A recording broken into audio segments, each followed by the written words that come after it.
A warning from Washington, a ripple of fear in India, and one big question that every applicant is asking. Will pregnant women now be denied US visa? You're watching Times XP. My name is Dhriti Atri, and just last week, the US Embassy in New Delhi dropped a blunt advisory. Short, direct, and impossible to ignore. Traveling to the United States only to give birth and secure the US citizenship for a child will lead to immediate visa refusal. The target? A practice known as birth tourism. And all of a sudden, the panic spreads. Women started asking, should I cancel my visa interview? In fact, couples are worried that will marriage or pregnancy could count against us. Because let's be honest here, US visitor visa, they are already stressful, right? It means long wait lines, tough interviews, and total discretion in one officer's hand. Now, let's slow this down and separate fear from fact. First, the big clarification here, pregnancy is not a ground for visa rejection. I repeat that. Not illegal, not banned, not automatically suspicious. In fact, according to immigration lawyer Palak Gupta, this advisory changes nothing fundamentally. It simply restarts an existing rule. Now, here's the rule in simple words. A B1, B2 visitor visa cannot be used primarily to travel to the US just to give birth. So the child gets the citizenship here. That's it. That is the rule.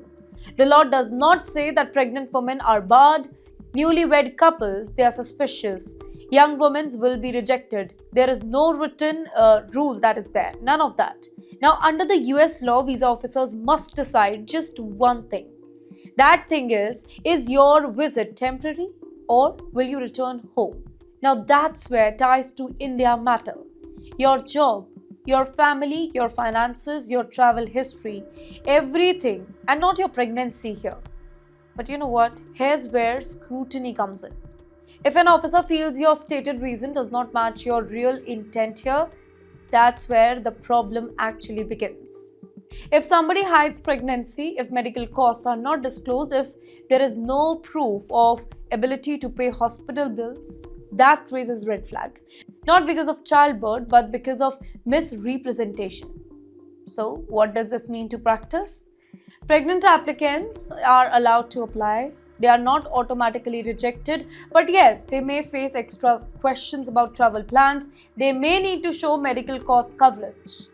Here, newly married couples are not singled out. Only questioned if trip seems planned solely about childbirth. In fact, all applicants should have strong ties to India, and which should be their key. Honest disclosure is very important. Visa category must match intent. Now, a quick reminder, what do B1 and B2 visas actually allow? They allow tourism, visiting family or friends, short medical treatment, business meetings.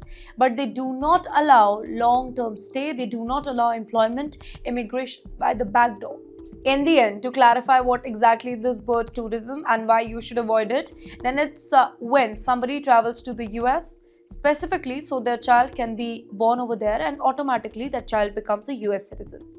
Yes, under the 14th Amendment, anybody that is born on US soil is automatically a citizen. Now that law still stands, but for now, and that's where politics enters the room. Donald Trump has long attacked birth tourism. In his first term also, his administration accused networks of exploiting what they called a loophole. And after returning to the office in 2025 too, Trump even went further. He signed an executive order aimed at ending birthright citizenship itself. But the court, they pushed back.